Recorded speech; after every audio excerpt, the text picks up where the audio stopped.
J'ai eu la chance d'interviewer Gaël Monfils au Challenger d'Aix-en-Provence. Le Français revient sur son retour à la compétition, ses difficultés du moment, ses objectifs à court terme et surtout Roland-Garros. Il te donne d'ailleurs à la fin de cette vidéo son favori pour le Grand Chelem parisien. Franchement, ça fait super plaisir d'avoir eu Gaël à notre micro. Il dégage vraiment de très bonnes énergies. C'est ultra agréable en entretien. J'espère que tu vas prendre autant de plaisir que nous, on en a pris à l'interviewer. Et je te lance un petit challenge, celui de compter le nombre de tu vois que Gaël Monfils dit lors de l'interview. Je t'en dis pas plus et je te laisse avec Gaël Monfils.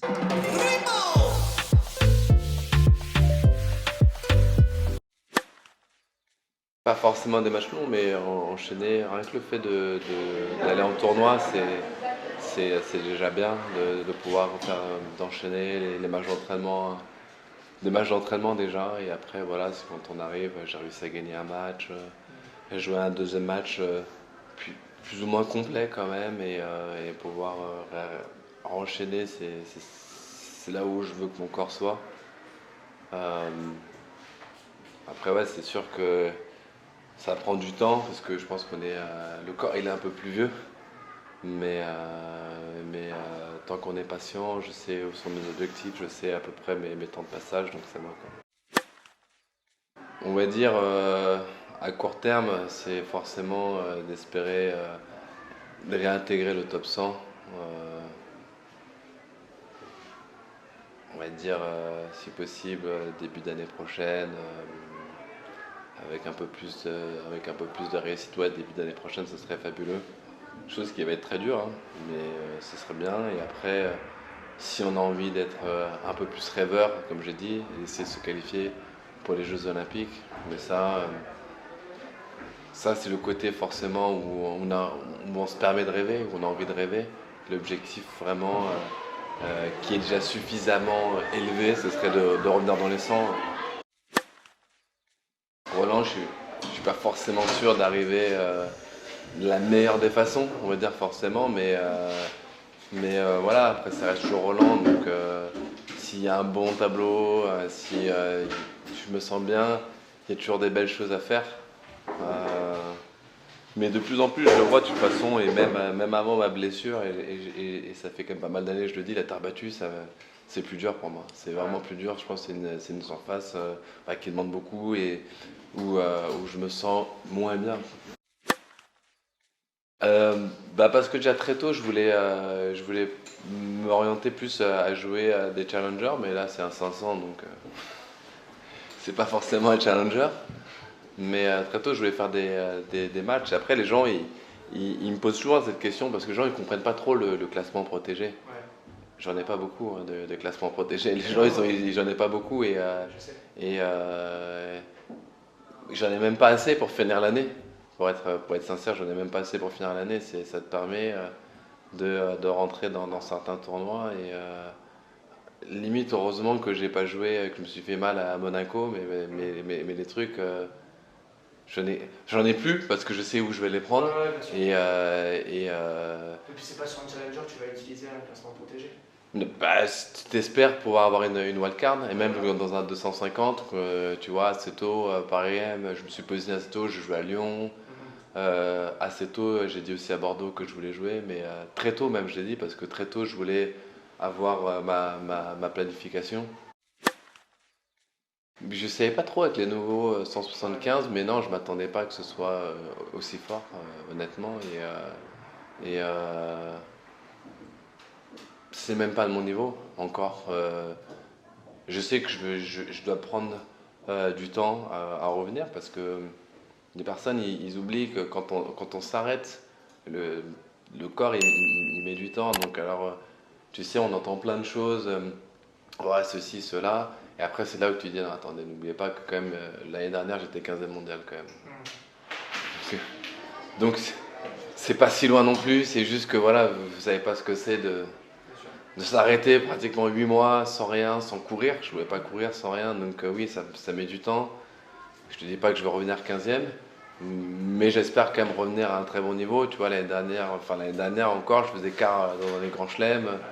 Tu vois, je gagnais des tournois, donc tu vois, ça met du temps. C'est juste, que je suis un peu plus vieux, je l'ai pas tout de suite comme ça, mais tu vois, j'ai encore le truc. Donc, comme je t'ai dit, je connais mes temps de passage. j'essaie de faire les choses bien et pouvoir construire une bonne base physique et mentale et de confiance pour pouvoir, comme je t'ai dit, essayer de briller d'une façon différente. C'est marrant parce que, tu vois, on ne s'est pas joué depuis des années et des années, quoi. Même sur le tour, on ne s'est pas joué depuis des années et des années. Et tous les deux d'avoir une wildcard, de jouer là, ici, moi je trouve ça marrant. Tous les deux, vous battez pour revenir aussi Lui, il est déjà revenu, lui. Lui, il est déjà revenu. Moi, je peux te dire, je prends sa place. L'affiche est belle. L'affiche est belle. Tu vois, ça c'est bien. Le plateau est monstrueux, donc je ne peux pas te dire que j'aurais aimé forcément quelqu'un d'autre. L'affiche est belle. Après, c'est à moi d'arriver à proposer un bon match aussi, tu vois, c'est ça. Parce que je pense que, comme je te dis, lui, il a quand même fait pas mal de matchs, il a quand même du rythme, il est beaucoup mieux que moi. Donc du coup, tu vois, moi je viens chercher de l'image, de la confiance. Tu vois, j'essaie pour me tester, voir, ok, bon, bah, cette semaine c'est pas super, je vais continuer la semaine prochaine et tout. Donc, tu vois. Puis si je passe me putain, je vais direct à Roland Garros. Tu vois. Non, mais tu vois, non. Chaque match est clé pour moi, entre guillemets, que ce soit pour la victoire, que ce soit même pour que j'enchaîne, que ce soit. Donc, t'imagines, plus le mec est gros, mieux c'est, quoi. C'est super important, tu vois, c'est super important mentalement. Mais après, tu vois, putain, le jeu, tu vois, tu vois, j'ai besoin aussi de me sentir, tu vois, bien au niveau du jeu parce que t'as beau avoir le soutien du public, quand t'es moins fort, t'es vraiment moins fort, quoi, tu vois. Donc, ça va t'aider à pas perdre de courage, on va dire, tu vois. Tu vois, à être courageux sur les trucs, mais de temps en temps, t'as beau être courageux, putain, tu pioches un petit peu, mais c'est sûr que mentalement, ça va faire du bien, tu vois. On oublie, Murray, que tu joues n'importe qui. Toi, j'étais à Ostrava la semaine dernière, ou peu importe, c'est fabuleux, t'as le même stress. Hein, tu sais, tu peux te dire ce que tu veux, tu peux te raconter, c'est bientôt la fin, ce que on est des compétiteurs. Le stress, on l'a tout le temps, tu vois. J'ai l'impression que c'est fou, hein, j'ai beau me dire, franchement, je m'en fiche. T'as toujours un stress, t'as toujours envie de bien faire, t'as toujours. Mais pour toi, et donc finalement, t'as toujours, tu sais, tu veux te préparer, donc tu as toujours ce. Et finalement, c'est ce qui fait qu'on continue, tu vois. Et c'est ce qui fait qu'on continue, donc ouais, forcément. J'ai pas le stress de jouer un mec, parce que tu vois, le jour d'aujourd'hui, que je te dis, je joue Murray ou je joue un mec que je connais pas, il est favori, je suis tellement loin, et tout, donc il est favori, tu vois, j'ai pas ça, j'ai pas ce stress-là, tu vois ce que je veux dire, ça c'est. Mais ça fait des années que de toute façon, ça c'est fini, tu vois. Ça, mais tu as toujours le stress de vouloir bien faire, quoi, tu vois. Ça s'appelle Challenger, c'est pas un Challenger. La semaine dernière, j'étais en Challenger. Ouais. Tu vois ce que je veux dire ? Justement de revenir sur ce type de tournoi, ça rappelle peut-être des souvenirs, Écoute, c'est différent, tu vois, c'est différent. C'est surtout, tu vois, je pense, pour moi, ça montre que, ça me montre et ça montre aussi que, tu vois, j'ai envie de revenir, tu vois, sans aucune prétention, tu vois, et être très humble, tu vois. Bon, là, c'est un plateau de fou, mais c'est un super club, il y a des super conditions, tu vois. La semaine dernière, c'était un peu différent, il faisait super froid. Franchement, c'était super bien. Franchement, c'était bien organisé pour un challenger et tout. Mais c'est sûr que c'est des tournois qui sont plus durs parce que tous les gens qui jouent ces tournois-là, bah, ils n'ont qu'une envie, c'est de te jouer. Et ils feront toujours le match qu'il faut contre toi. Déjà ça, c'est marrant. Et après, il faut repasser, comme je t'ai dit, par là pour essayer de gagner quelques matchs, de la confiance. Et honnêtement, de gagner un challenger, ça devient quasiment aussi dur que gagner des matchs sur le grand circuit. Donc, tu vois, je me dis pas, ouais, je joue un challenger. Hein. Je me dis, franchement, je vais jouer des matchs. Et je trouve que ça s'est vachement professionnalisé. Après, comparé, tu vois, moi j'ai joué jadis, quoi, tu vois. Jadis, ouais. Donc c'était différent, c'est vachement professionnalisé. Putain, tu vois, c'est différent. Ouais, première fois que je viens avec ça. Mini Roland Garros, je dirais pas, tu vois, mais est-ce que ça peut être un 250? Oui, tu vois. Bon, la preuve sur En 75. termes d'ambiance ou en termes Mais là, il y a beaucoup de monde. Il y a beaucoup de monde. Je trouve que c'est super bien organisé. Non, que je te dis, franchement, ça fait 250. Tu vois ce que je veux dire. Si tu me dis que c'est un 250, je te dis, j'ai pas de souci avec ça, quoi, tu vois, entre guillemets. Roland Garros, c'est pourquoi je te dis ça. Roland Garros, ça reste un grand chelem. Ouais, bien sûr. Là, tu tapes haut, tu vois. Pour ça, tu gagnes. Non. Allez, dis-le pour la Provence. Non. Non, je rigole. Non, mais attends, c'est un beau tournoi. C'est un très beau. De ce que j'ai vu, franchement, pour l'instant, c'est un très beau tournoi. Comme je te dis, 250, c'est incroyable. Mais après, c'est que j'ai déjà allé dans les Master 1000. Il y a des Master 1000, tu vois. Monte-Carlo, Madrid, tu vois, tous les trucs, tu vois. Eux, ils te disent, ouais, dis-le, c'est un peu comme Roland Garros et tout, tu vois, des trucs. Non, tu vois. C'est pour ça que je te dis, putain, attention quand même, hein, tu vois. Il y a des gros tournois aussi, tu vois, il y a des beaux 250 sur Terre aussi, tu vois, donc non, c'est un beau tournoi, tu vois, beau tournoi, et qui mérite largement son 75 avec une petite 250. Je suis mitigé, parce que tu vois, il y a toujours cette appellation Challenger, et ça c'est pas un plateau, parce qu'on a, on a la référence Challenger, on se dit, tu vois, c'est un petit peu, mais ça c'est pas un Challenger, tu vois, dans le pur, le mot en soi, ça c'est plus fort que certains 250, donc tu vois, est-ce que ça fait du bien? Oui, ça fait du bien, tu vois. Est-ce que, tu vois, c'est pas un ATP 175, il faut l'appeler, ça c'est pas moi, mais tu vois, c'est juste l'appellation, tu vois, les gens ils ont du mal à peut-être à différencier, tu vois, peut-être que ça va rentrer Challenger 175, c'est comme si c'était un ATP 175, t'imagines, c'est juste une appellation, tu vois, donc mais pour nous, ça fait du bien d'avoir je pense, des gros tournois comme ça. Et c'est cool aussi, tu vois, quand tu veux retrouver quand même du ripped. Alors, je me prends toujours l'exemple, si j'étais un peu plus mieux, on va dire, c'est cool. Tu vois, c'est cool. Tu as des gros matchs, tu peux quand même bien te préparer. Si tu perds tôt, pour certains, dans les Master 1000, tu viens, tu as quand même des gros matchs aussi. Donc, c'est bien, tu vois. C'est con, tu sais, je dis tout parce qu'on a l'impression, mais tout, tu vois. Mentalement, physiquement, prendre des bonnes décisions, tu vois, mieux taper, faire moins de fautes, mieux servir, tout, tu vois. C'est un ensemble. Et comment tu fais pour revenir ça? C'est, tu passes du temps sur le terrain, c'est gagner un ou deux matchs et tu sais, tu as des petits déclics.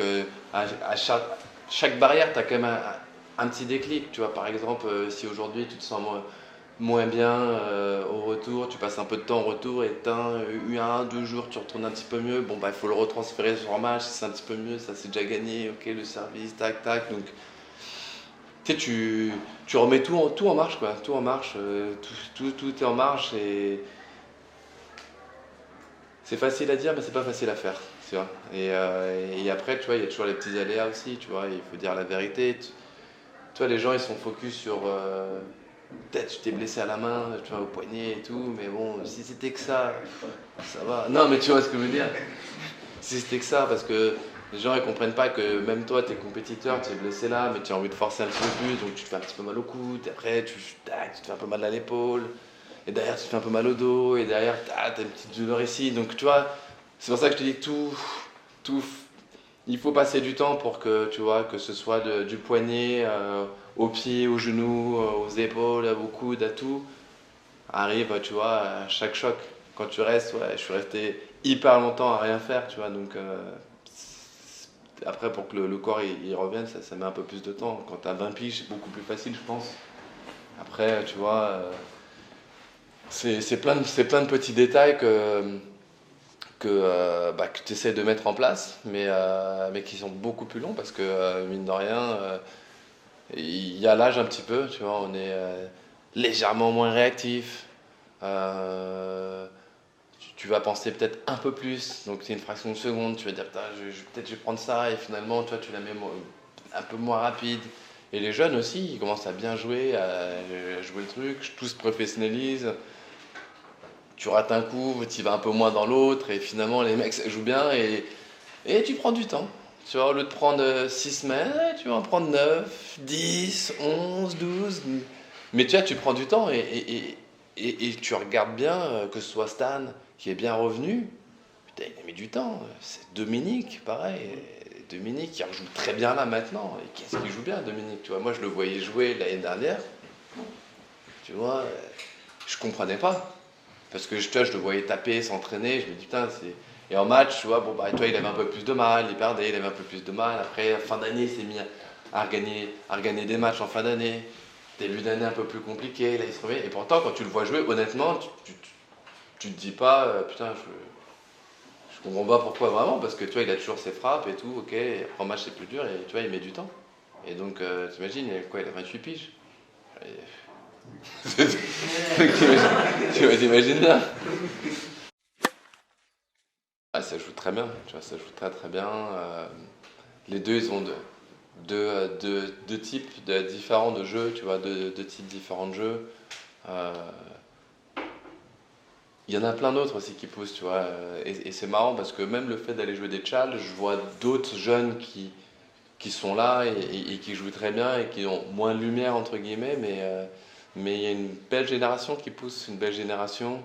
Je trouve aussi que la génération, on va dire, un petit peu plus âgée qu'eux, ils se remettent à bien jouer aussi. Euh, Hugo, il rejoue bien, tu vois. Hugo, il se remet en forme, il rejoue bien. Il enchaîne, il est mieux. Je pense, tu vois, même Benoît, il se remet à mieux jouer.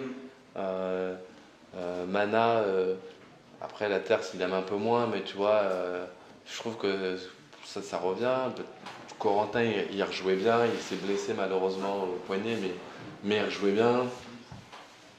Après, il ne faut pas être trop gourmand. Tu vois, je trouve que les gens, de temps en temps, ils sont un peu trop gourmands sur c'est quoi avoir des résultats. Et c'est ça où les gens ils se confondent, ils confondent un petit peu, quoi. C'est-à-dire que oui, tu peux bien jouer, être 60, ça prend un peu plus de temps. Après, j'oublie Ben Bonzi, qui a très bien joué, tu vois, qui est un peu plus âgé qu'Arthur et Lucas. Il y a Arthur aussi, qui est blessé aussi, mais qui jouait très bien l'année dernière aussi. Donc, non, et on a des gens qui arrivent et qui jouent bien, quoi. Mais c'est juste, ouais, il faut laisser un peu de temps. Et tu vois, pour les tout jeunes, Lucas et Arthur, bah, les laisser découvrir le tour et continuer à gagner le nombre de matchs qu'ils gagnent, quoi. Ils s'en rendent compte plus maintenant, je pense. Oui. Parce que quand on jouait, ils s'en rendaient pas forcément compte, tu vois. Finalement, on était des brels, mais on était quand même en deuxième semaine, tu vois. On était quand même dans le top 10.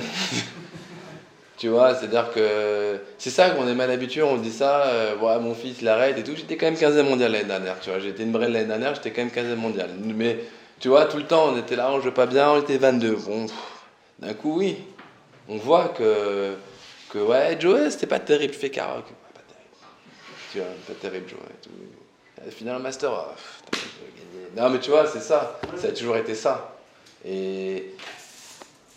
Mal habitué, je sais pas, parce que finalement, je sais pas s'ils ont vraiment compris, tu vois, que d'être même 50 ou 60, c'était déjà incroyable, en fait. Et que chacun a son rythme, chacun perd, chacun a sa chose, et en fait, on veut toujours comparer l'incomparable. C'est-à-dire que les gens, ils sont une comparaison qui n'existe pas. Quand je dis qu'il n'existe pas, c'est Rafael Nadal, Novak Djokovic, Roger Federer. C'est pas des champions, ces gars-là, c'est des légendes. Et ça, les gens, ils oublient. Tu vois, bah, il y en a pas, il y en a que les trois en fait qui ont fait ça. Ce que je veux dire, c'est que tu vois, c'est des légendes et les gens, ils veulent comparer l'incomparable. Tu vois, on parle d'un mec, tu vois, c'est une légende. On te dit pas que c'est un champion, tu vois. Et en plus, ce qu'ils font, si toi tu pouvais faire ça, bah, tu serais une légende aussi, quoi, finalement, tu vois ce que je veux dire. Donc tu ne peux pas, quoi, tu vois. Tu ne peux pas, et tu peux être un très bon joueur, tu peux être un champion, tu peux être un très bon joueur. Et souvent, les gens, ouais, ils vont comparer un truc qui n'existe pas. Parce que, à chaque fois, je prends toujours cet exemple. Ok, Roland Garros, on nous a toujours dit. Attendez, qui a gagné 14 fois Roland Garros? Non, mais est-ce que ça a déjà existé ou pas? Non, mais tu vois, ce que je veux te dire, c'est que ça n'a jamais existé. On nous tape sur les doigts. Et une autre légende. On va dire deux autres légendes, ils l'ont gagné combien de fois? Une fois Roger et 2 fois Djoko. Bon, les gars. Non mais, tu vois, quand tu remets vraiment le truc dans son contexte, tu leur dis, putain les gars, attention, faut pas comparer ces gars-là, c'est des légendes, tu vois. Ils ont décidé que des miettes finalement. Non, mais c'est des légendes. Tu vois, c'est des légendes. Comparé, ils font un truc extraordinaire. Tu vois.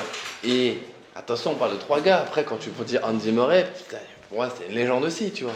C'est fabuleux tout ce qu'il a fait, tout ce qu'il a accompli, les grands chelems et tout. Et après, tu as quand même des légendes aussi. Stan, c'est une légende. Non, mais tu vois ce que je veux dire dans son truc. Et donc finalement, les gens ils veulent comparer quelque chose qui n'existe pas et tu vois, sans faire exprès. Et ben je trouve que quand tu vois, t'as un mec qui est 40, ouais, mais c'est pas Alcaraz. Tout de suite, on va dire. Le français, c'est pas Alcaraz. Ouais, Alcaraz, ce qu'il fait, alors on recommence Alcaraz. Plus jeune numéro 1 mondial, je crois. Il fait des trucs de légende déjà, quoi, tu vois ce que je veux dire. Il a pas un tempo normal, entre guillemets, donc tu peux pas comparer Alcaraz à qui que ce soit finalement, parce qu'il fait un truc qui n'existe pas finalement, tu vois.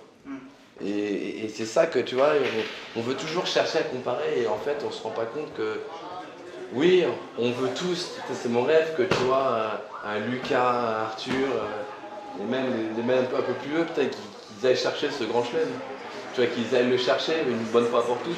Est-ce qu'ils vont y arriver? Ça va être compliqué parce qu'ils ont des légendes qui commencent à naître. Tu as des très bons joueurs, des Rune, des Sinner, tout ce que tu veux, Félix et tout ça. Enfin, tu vois, compliqué, tu vois aussi, tu vois. Donc, on peut pas comparer les gens. Tu vois, je dis, arrêtez de comparer les gens. Les progressions de chacun sont différentes, sont bonnes. Et la preuve, vous les connaissez, c'est qu'ils sont là. C'est ce que je dis à chaque fois, c'est qu'ils sont là et on serait tous contents qu'un Français gagne un grand chelem, on serait tous contents et on serait tous contents En fait, c'est ça le truc, c'est qu'on serait pas tous contents que tout le monde soit dans les 10 parce que ce n'est pas possible, il y en a que 10. Et c'est ça que les gens ils oublient. Il y a que 10 mecs, hein. Donc il peut pas... allez, peut-être un jour, et ce serait fou, 10 Français dans les 10. Putain, j'ai 2 points de vue, quoi. Moi, j'ai 2 points de vue. C'est terrible, hein, parce qu'on a beau dire le favori, pour moi, ça reste... Il y a un gars qui est favori, c'est chez lui, donc... Tu vois, mais le truc, c'est qu'on ne sait pas comment il est, tu vois. Mais souvent, quand on ne sait pas comment il est, ça peut être incroyable aussi, tu vois. Donc, tu vois, pour moi, il reste favori. Le deuxième gars aussi, tu vois, on ne sait pas trop comment il est, tu vois. Il est là, il nous fait des feintes, tu vois. Mais ça reste les 2 grands favoris. Et après, forcément, tu rajoutes Alcaraz, Sinner, Tsitsipas, Zverev. Tu vois, tu rajoutes ça, quoi. Mais c'est cool pour vous, je trouve, les journalistes, parce que ça fait parler. On ne sait pas comment il est. Tu vois, Novak, on attend Rome, on sait qu'il aime bien Rome, on ne sait pas trop. Alcaraz aussi, tu vois, est-ce qu'il va gagner son premier Roland-Garros, qui serait fou, hein, ça, entre guillemets aussi, tu vois. Mais au fond, si tu as un favori, tu te dis quand même, voilà, Rafa, c'est chez lui, il a les clés de chez lui. Et c'est ça qui est fou, hein, quand je dis, pour finir sur ça, quand je parle d'une légende, c'est que le mec n'a pas joué, on ne sait pas du tout. Mais impossible, il n'y a pas une personne qui ne le met pas dans son top 4, on va dire. On est d'accord ou pas? Il n'y a pas une personne qui ne le met pas, et on ne sait pas ce qu'il fait, hein, tu vois, entre guillemets. Tu vois. Il n'y a pas une personne qui ne le met pas dans son top 4. Et là, tu peux me dire tout ce que tu veux, les anciens joueurs, peu importe. Il n'y a pas un mec que tu mets autant de respect à un mec. Donc ça veut dire que le mec, tu vois, il est dans un niveau qu'on ne connaît pas, qui est au-dessus, quoi. Et c'est ça qui est fou, hein. Si tu regardes bien, même pour nous, hein, quand tu me dis ça... C'est pas dur de jouer, hein. C'est incroyable, moi, je trouve. On a eu de la chance. Honnêtement, je continue un peu, c'est bien. Mais non, mais tu sais, parce que j'ai eu la chance d'être top 10 grâce à ces gars-là, tu vois. C'est ces gars-là qui m'ont fait me pousser à trouver des solutions pour essayer de les battre, que je ne les ai pas forcément battus, tu vois, mais pour battre les mecs peut-être un peu en dessous derrière eux. C'est grâce à ces gars-là où tu vois, je pense qu'on a pu pousser.